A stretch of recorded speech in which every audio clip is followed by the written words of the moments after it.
Proclamação do Evangelho de Nosso Senhor Jesus Cristo, segundo João. Glória a vós, Senhor. Naquele tempo, Jesus foi para o outro lado do mar, da Galileia, também chamado de Tiberíades. Uma grande multidão o seguia, porque viu os sinais que ele operava em favor dos doentes. Jesus subiu ao monte e sentou-se aí com seus discípulos. Estava próxima a Páscoa, a festa dos judeus. Levantando os olhos e vendo que uma grande multidão estava vindo ao seu encontro, Jesus disse a Filipe: "Onde vamos comprar pão para que eles possam comer?"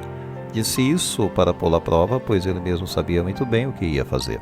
Filipe respondeu: "Nem 200 moedas de prata bastariam para comprar um pedaço de pão a cada um."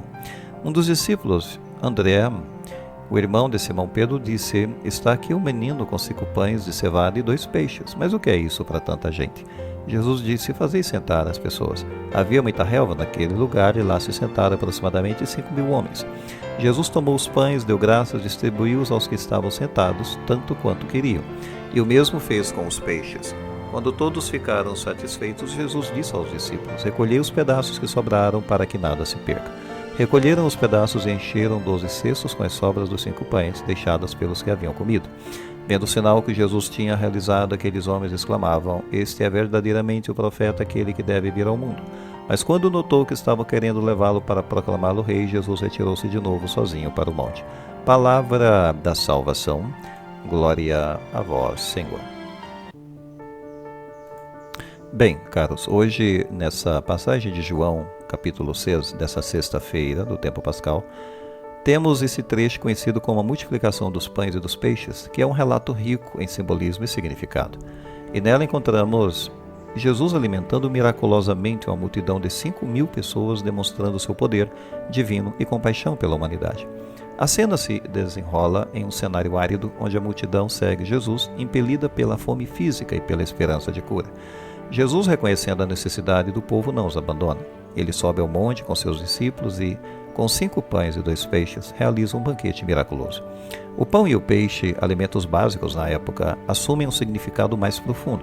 O pão, símbolo da vida e da provisão divina, remete ao maná do deserto, alimento milagroso que sustentou o povo hebreu durante sua peregrinação. Já o peixe, símbolo da fé e da comunidade, evoca a pesca milagrosa de Lucas 5, onde Jesus chama seus primeiros discípulos. Ao multiplicar os pães e os peixes, Jesus não apenas sacia a fome física da multidão, como também convida à fé e à partilha. Ele demonstra que seus recursos, por mais limitados que pareçam, são suficientes para atender às necessidades de todos, quando partilhamos com amor e compaixão. Após o milagre, Jesus ordena que os discípulos recolham os pedaços que sobraram. Essa atitude demonstra a importância de evitar o desperdício e de cuidar dos recursos da terra. É um chamado à responsabilidade individual e coletiva para que todos tenham acesso ao alimento necessário para uma vida digna. A multidão, de fato impressionada com o milagre, proclama Jesus como o profeta, aquele que deve vir ao mundo. Essa aclamação revela a expectativa messiânica do povo, que aguardava a chegada de um líder que os libertasse da opressão e os conduzisse à salvação. No entanto, Jesus, ciente das intenções da multidão de proclamá-lo rei, se retira para o monte em busca de solidão e meditação.